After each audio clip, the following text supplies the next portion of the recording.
Doctor, where have you been? I've little time to play hide and seek with new staff members, no matter how illustrious they may be. I apologize, nurse.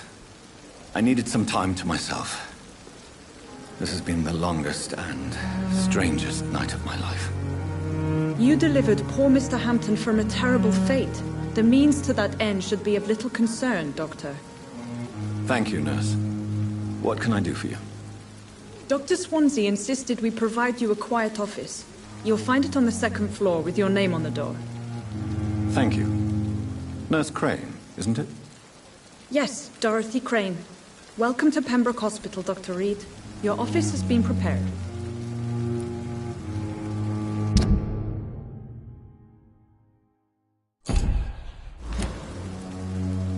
I would like to ask a few questions first.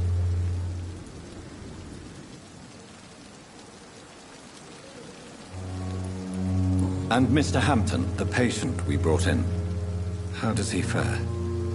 I gave him a sedative to help him sleep. Poor thing was in quite a state of shock. What kind of man is Dr. Swansea? Well, you accepted the job from him. I thought you would have known about your employer.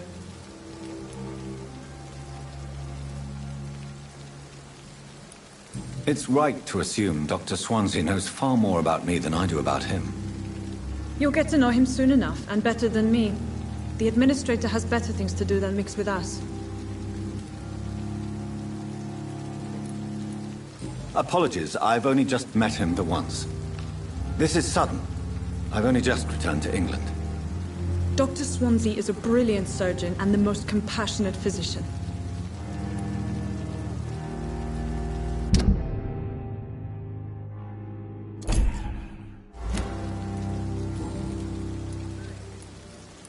If you could point me in the direction of my room again, nurse. Second floor of the hospital, left after the stairs. It's the last vacant office at the end of the corridor.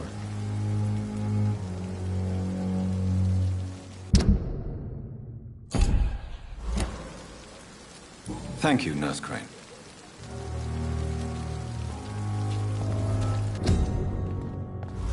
Safer here than anywhere else in the East End. Good evening, sir. So it is true. The famous Dr. Reed has joined us. I can't think of any better news during these terrible times. Do we know each other? Actually, yes. We met once before, at the Rockefeller University in New York. Dr. Tippett, yes, I remember. I was assisting Professor Carell in his research about coronary bypasses. He had nothing but praise for you. He was also very confident about your future. And look at you now. Eminent surgeon and blood transfusion specialist.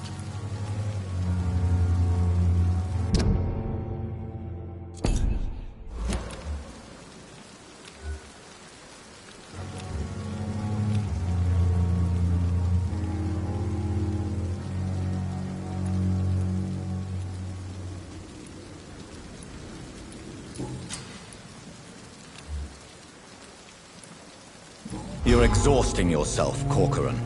Maybe you should think about preserving your strength. No, we must keep on healing all those poor souls. We are the last rampart before chaos. Once more, unto the breach.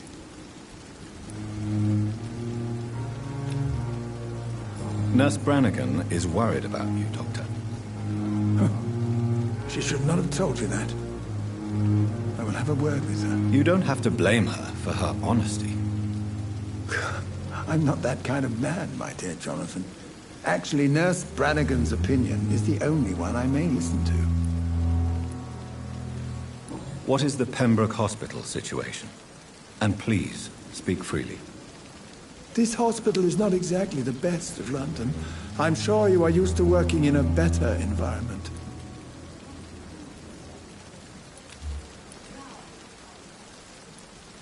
It's not exactly the best situation in London either. I can't have expected this hospital to be prepared for what was to come. Don't be misled by appearances, Dr. Reed. This hospital does not lack talented people. It just lacks hope. What can you tell me about the staff in the hospital? Some are really good, and others are not so good. But during this troubled period, there is no time for slander. I prefer to focus on the positive character traits. Tell me more about cherished people, then. Nurse Brannigan is a pearl. She is the most helpful and dedicated nurse I've ever worked with. A clever and cheerful woman. You really seem to admire her skills. I'll go even further. If she was a man, she would be a damn fine practitioner.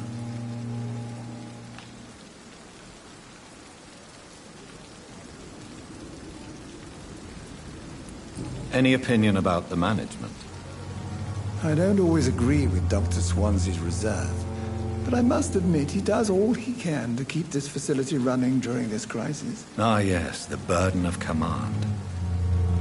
I was fed up with this concept while serving as a medical officer. Don't get me wrong.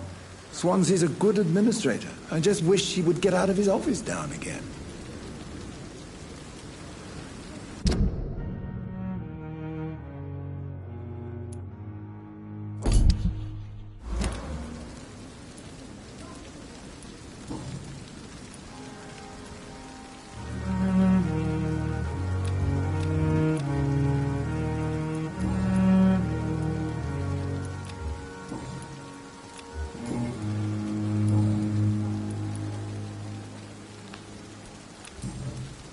Goodbye, Dr. Tibbetts.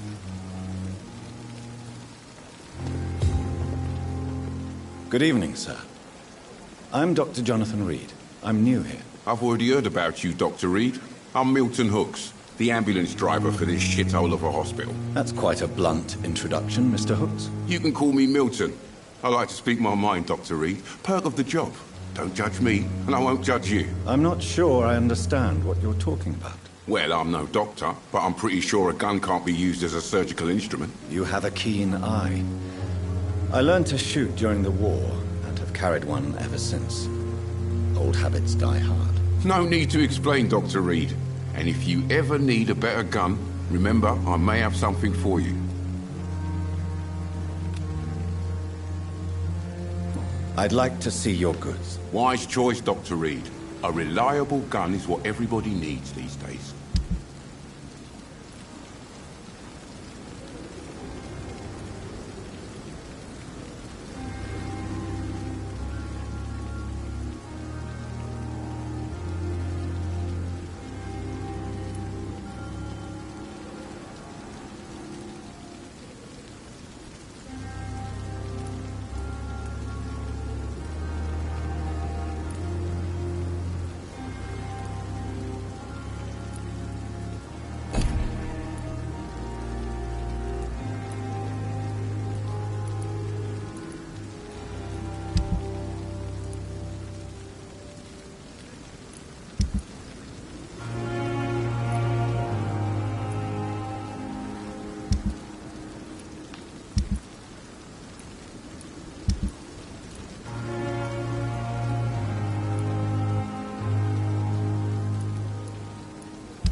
Good evening, Milton. Good evening, Doctor. Still trying to save lives?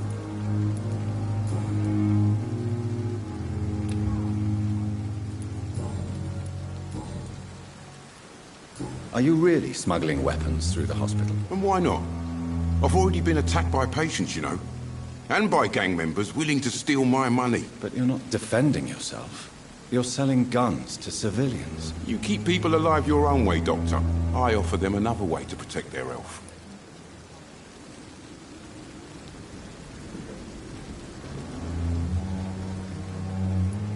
So what do you do exactly in this hospital? Apart from smuggling guns, I mean. I've been an ambulance driver since... too long, I guess. I bring sick people here night and day. It's a dirty job, but I get it done. Most of the time.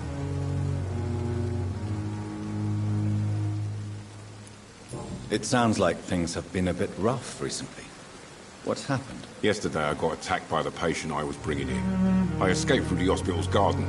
but I lost my wallet when I was running. You left an infected patient outside the hospital. That's incredibly dangerous. Go there yourself if you want, but be careful, Doctor. I'd rather not bring your dead body back.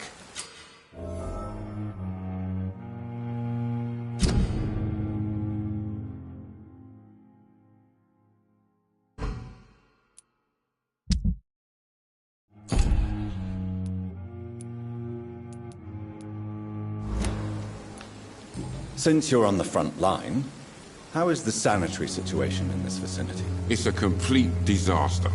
It's even getting dangerous to enter some streets or buildings. Even the locals attack you.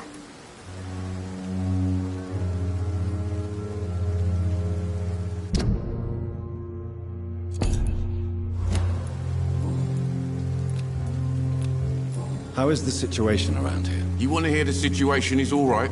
It's fucking awful. We lack everything, and it's getting worse every day.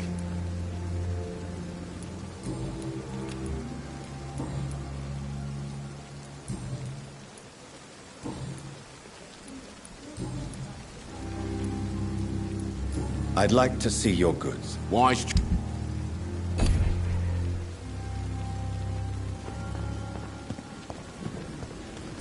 It's safer here than anywhere else.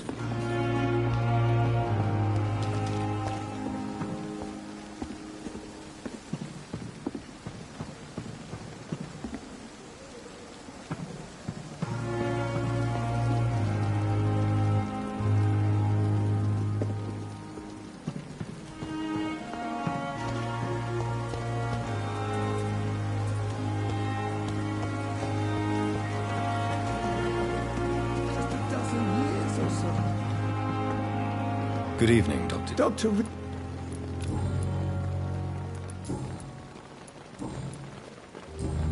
Goodbye, Dr. Tippett.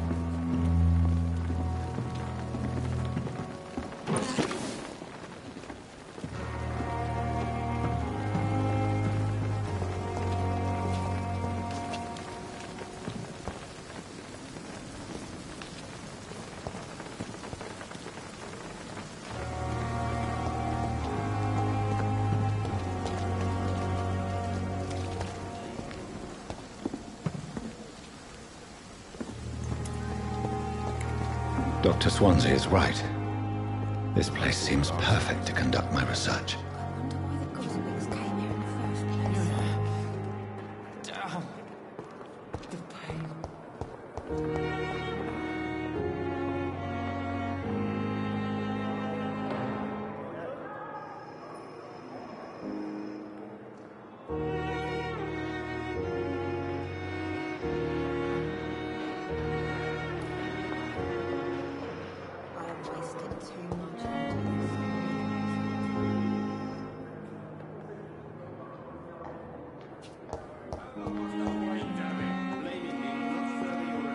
Good evening, sir. Does my... Let us just... It seems you have bad memories of your military service. I refuse to see this industrial slaughter as scientific progress. War only reveals the worst in men. We can at least agree on something, Dr. Ackroyd.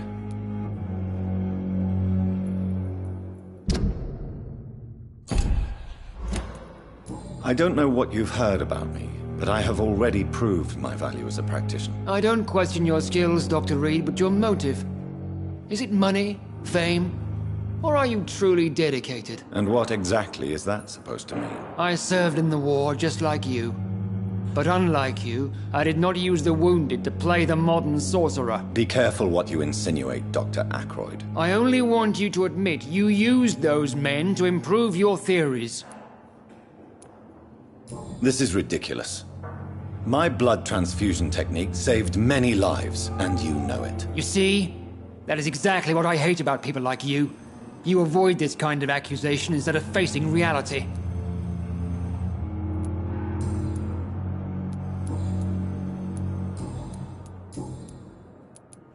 Since your tenure in this hospital is longer than mine, perhaps you can tell me more about this place. Let's just say I'm tired of the carelessness around me.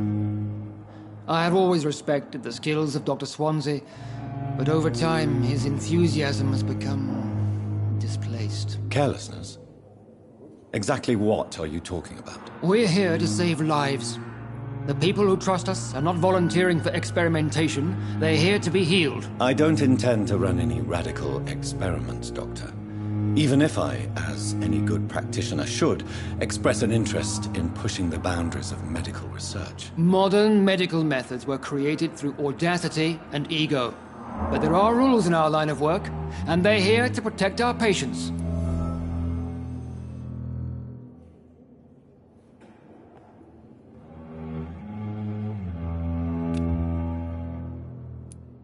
If you have a problem with me, Dr. Ackroyd, please feel free to tell me. Dr. Swansea has imposed your presence on this hospital without asking anyone's advice. The benefit of his position. But I don't agree with it. I know we've never met before, but I believe this hospital could use all the help it can get. You will agree with that, I'm sure. Oh, but I have heard about you, Dr. Reed. Of course you can't say the same about me, since I have not wasted my time courting the press.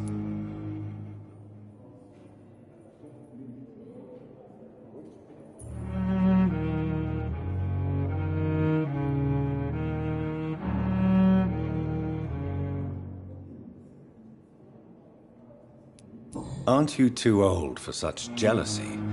It really won't do you any good, you know. Don't be ridiculous, Dr. Reed. A simple glance is enough for me to know you have nothing for me to envy.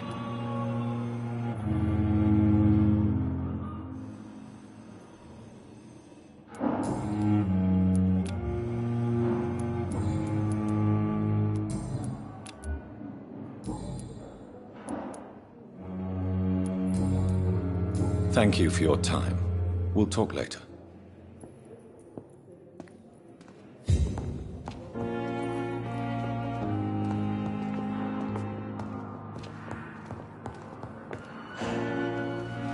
What can I do? Thank you, Nurse. I will not let you down, my boy. My sweet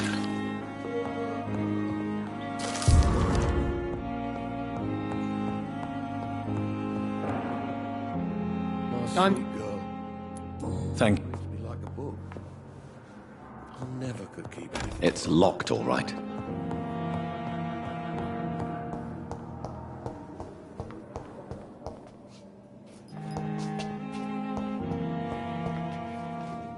Good evening, Doctor. Dr. Reed. Dr. Swansea informed us I am...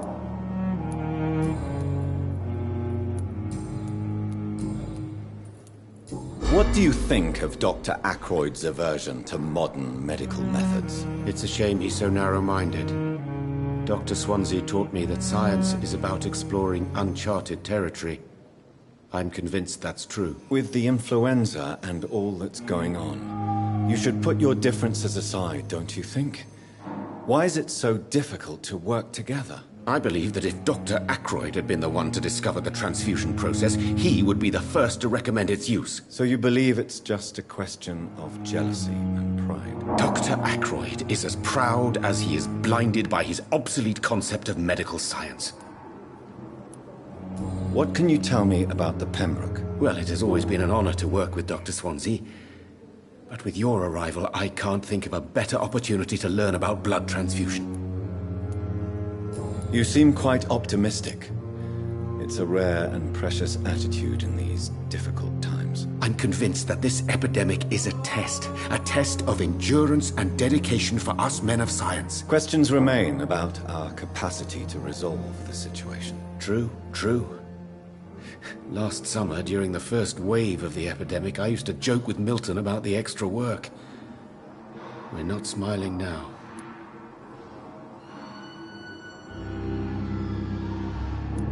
Do you need help with anything in particular? Well, yes, maybe. I'm waiting for a batch of products I ordered for my personal research, yet my supplier seems to have vanished. Do you want me to play the errand boy for you? Oh no, Dr. Reed. But if you went personally to his shop, what with your reputation and all, he wouldn't dare to refuse the products I need. I see. Well, give me the address, for I may pass by if I have time.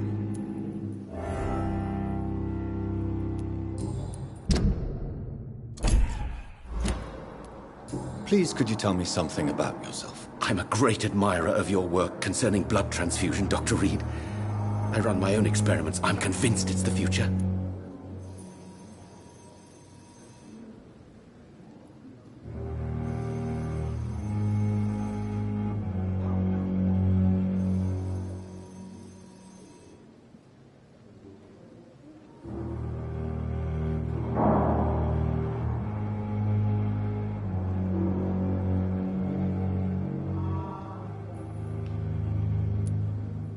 I based my technique on my mentor's research.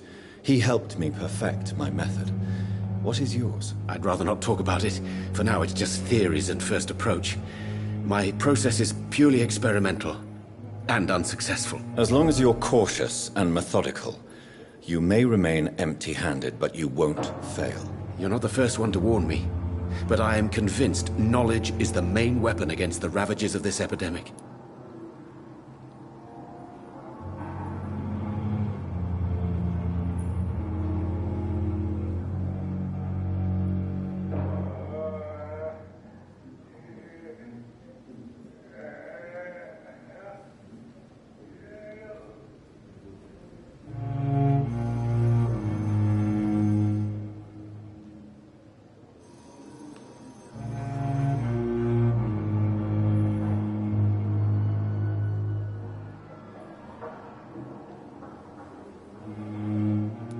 What made you choose to be a doctor? I'm not ashamed to admit you and your work have inspired me.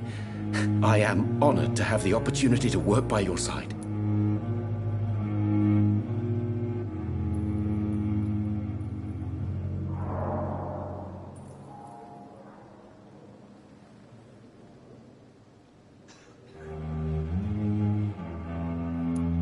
I'll give you some advice, but understand that nothing beats practical experience, which can be exhausting and solitary work. Of course, sir. And don't worry, I will never allow myself to be a burden, neither to you nor this hospital.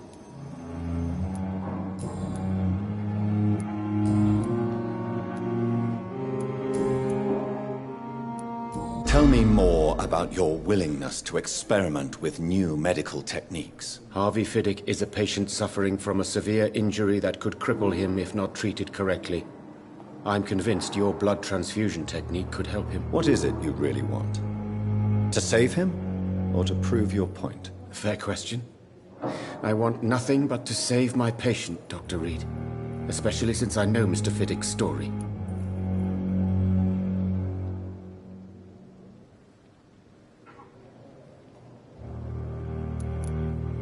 Tell me Mr. Fiddick's story. Our first diagnosis was compromised because Mr. Fiddick lied to us about the real origin of his injury. He first claimed it was an accident. But why would he hide such crucial information from us? Because he is a proud father. Ashamed of putting his children at risk because of his own negligence.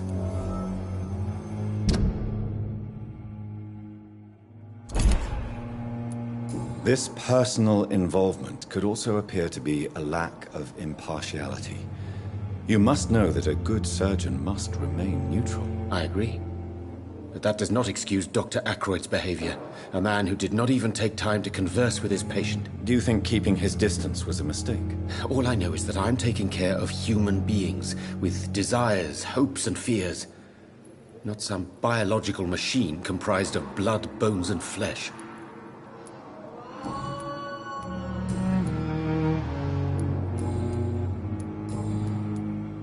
Goodbye, Dr. Strickland.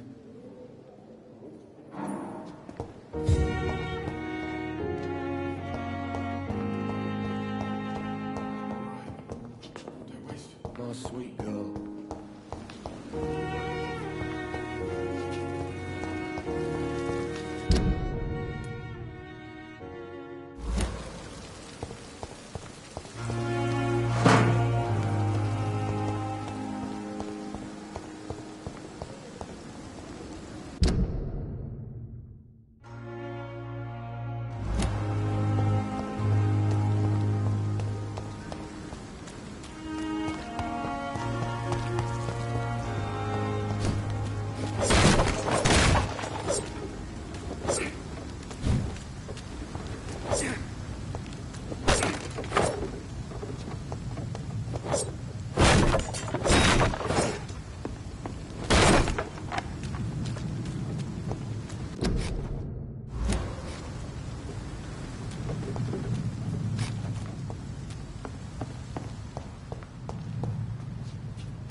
I cannot enter.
It's locked.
Good evening. I'm Dr. Reed. Always a pleasure to meet a colleague, sir.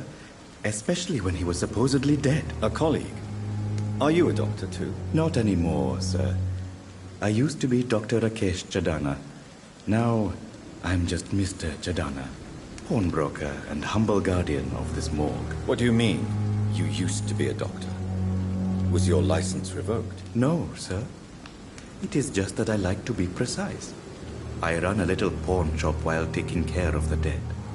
But I used to be a real doctor. Please show me what you have to sell. Of course. It's just trinkets and curios, really. But I'm sure they can be useful.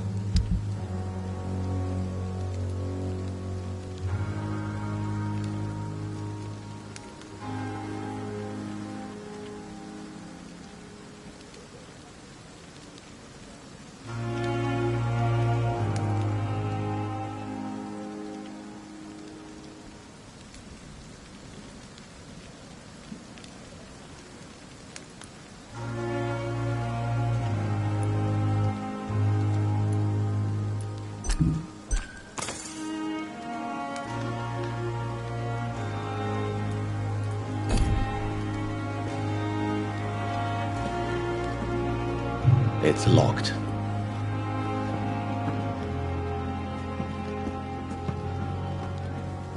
It's locked, all right.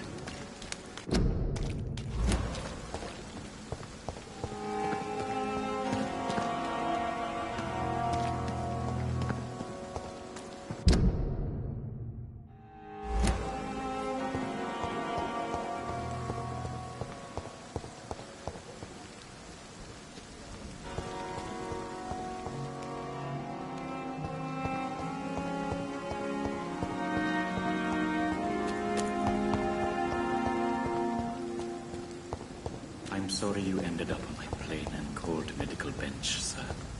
I understand you must be very angry about this unfair situation. I managed to arrange to have you buried in the same mass grave as your wife.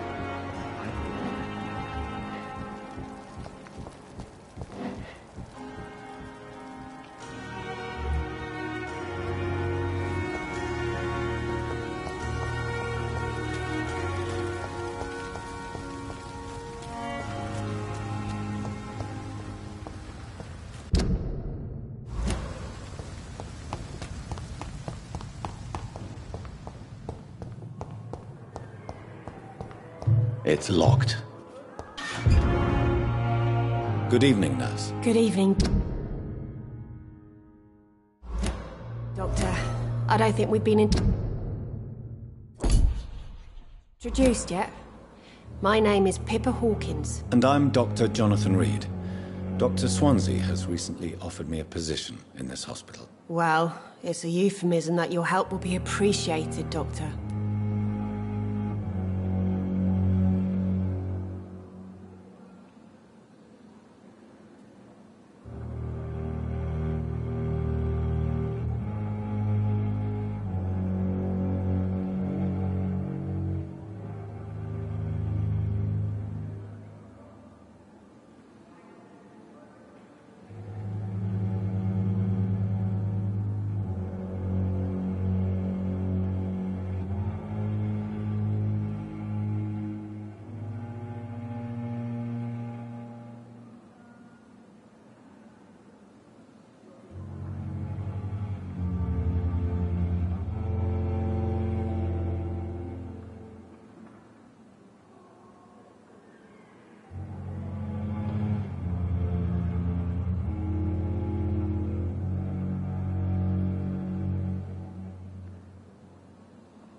How would you describe the situation at the Pembroke Hospital? It's serious.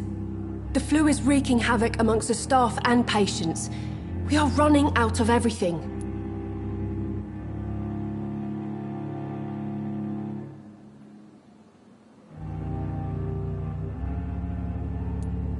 You must get a hold of yourself, nurse. Sorry, I'm exhausted. No one has any idea when this epidemic will be over.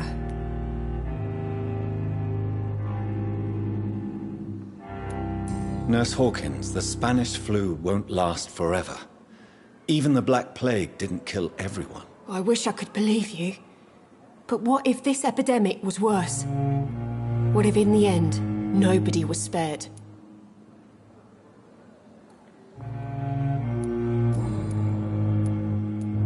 How long have you been a nurse? Well, long enough to see that the epidemic is winning. And no matter how qualified you are, don't tell me you'll change that.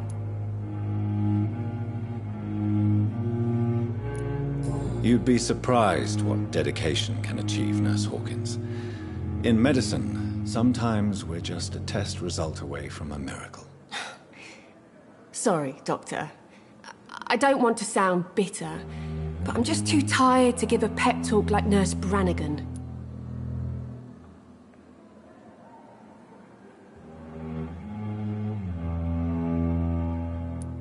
How is the Pembroke staff coping with the epidemic? Well, not well. Milton, the ambulance driver, is even more grumpy than usual, especially concerning doctors.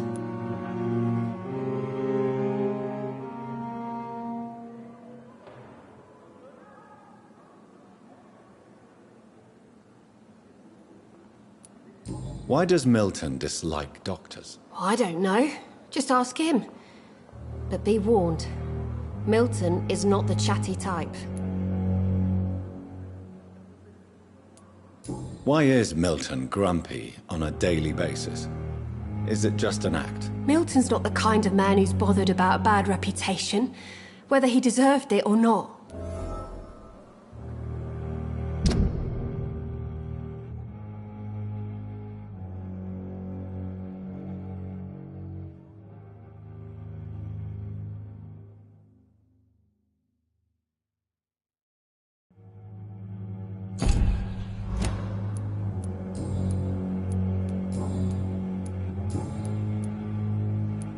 Pepper, are you sure you want to leave this hospital? To become a nurse was a little girl's dream. But in the end, I don't feel that useful. I want more. I want to make things change. You should be proud of what you've achieved. This hospital represents hope for many people in need of help. Maybe you're right. But at the moment, I feel like we're just a cemetery waiting room.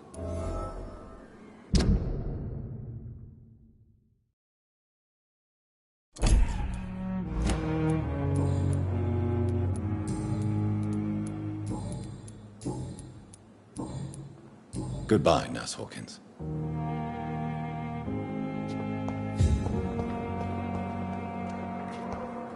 Disgust on every street.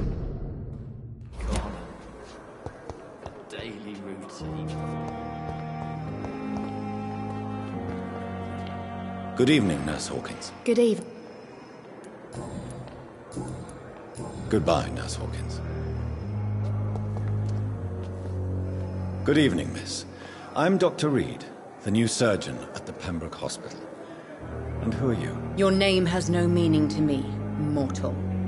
You're nothing but dust blown by the winds of eternity. I beg your pardon? What are you begging for, mortal? My clemency? Well, tonight maybe I'm inclined to mercy. You'll never forget the night you met Thelma Howcroft. You keep calling me mortal. Why is that? And if I'm mortal, what are you? Well, Dr. Reed, if you must know, I'm a vampire.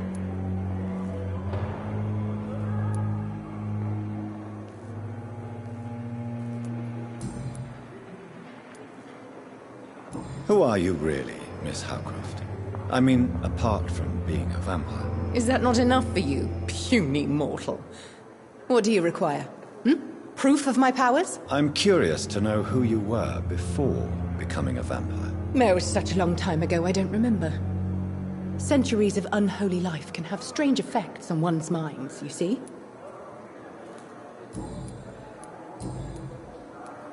I'm assuming you must be a patient here. Am I right, Miss Howcroft? It's only a cover. To hide from my enemies. I can leave whenever I want. As a woman, a spirit, fog, or bat.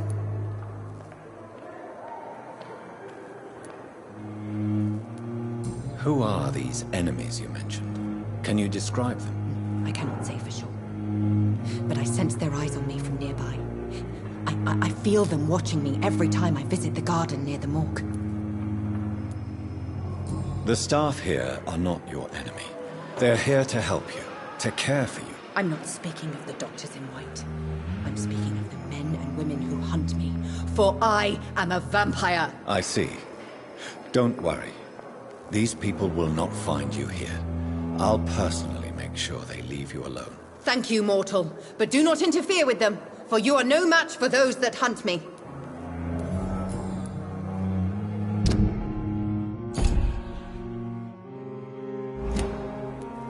And why do you believe you're a vampire? I don't need to believe anything. It is what I am. It is what I feel within this hollow shell of flesh. Please, describe to me how you feel. What is it like to be a vampire? I can hear my body crumble from the inside as my flesh cracks and fades. I sense the last pulse of postulant blood within my drying veins. I need new blood. I see. Have you ever heard of Cotard syndrome, Miss Howcroft? Never. It's a mental illness discovered by a French neurologist named Jules Cotard. The affected patients are delusional. They believe that they are putrefying, that they are dead, a ghost or a ghoul, or in your case, a vampire. Delusional, you say? Ugh. Sad and petty mortal. You can't even begin to understand the concept of immortality. And you think it is I who am delusional.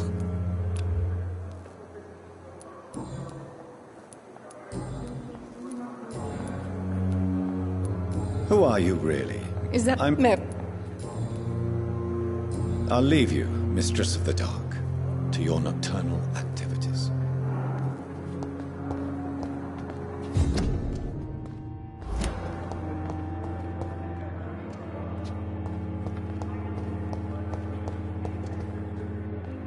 Good evening, sir. Can I help you? Unless you're here to fix my face. No. I don't think you can help me. I'm Dr. Reed. I've recently taken the position of head surgeon here. War injuries, am I right? You guessed right, Doctor. German shell took my pretty little mug right off. But they still call me Thomas Elwood. How is your stay with us, Mr. Elwood? Oh, it's bliss. I just escaped death in the trenches to be surrounded again by the moans of the dying. Can I ask you precisely why you're a patient here? It's the pain, sir. The drugs don't work. It just hurts under the scars, if you get my drift.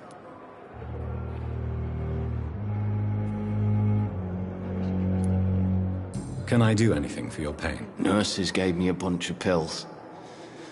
No effect. Told you. It's like the flames are under my skin, burning away. Who is treating you?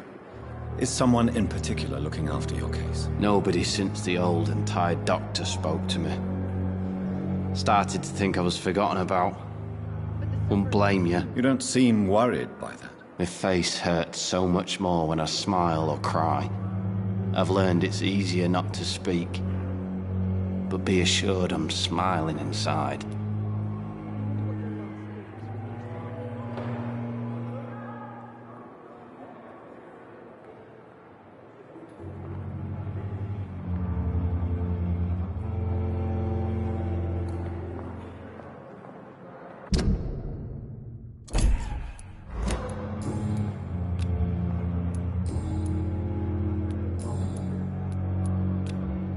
How close are you to Miss Hawcroft?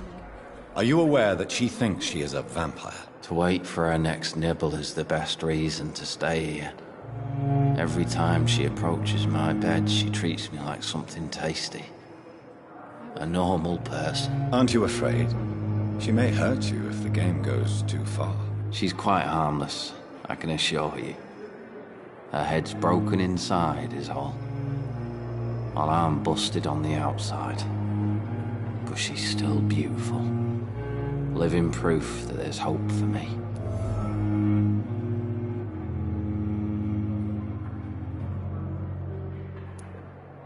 You do realize she's mentally disturbed. It's called the Cotard syndrome. She truly believes she's a vampire. In her madness, she never refers to my scars. And frankly, if I could, I'd join her world. It seems much more fun than the real one. So do you let her bite you? You know that's not sanitary. And why not? She's only supping a few drops of my blood. And the pain, it's real for once. She could decide to bite less willing patients. Then it's another good reason for me to stay here, Doctor. Where were you stationed, sir? Did you serve for long? I really don't want to talk about all this shit. No offense. I was pushing too much. I served in France myself.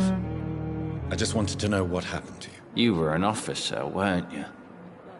Then I doubt we fought the same war, sir. No offense.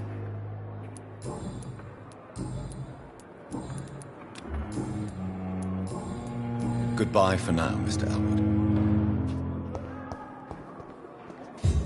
Good evening, Mr. Tell me, Thelma, why do you feel so attached to Mr. Elwood? Why him? I'm not sure, Doctor. I think we have a bond of some sort. We've both suffered so much. He's the only mortal I find interesting. Do you plan to make him a vampire too? Of course not. How could I inflict my curse on anybody else? I'm not that cruel, Doctor. Would you say you and Mr. Elwood are romantically involved? No. No, Thomas is a delicate soul. Even though he disguises it. But I am not the woman he needs. No, for I am a vampire, Doctor.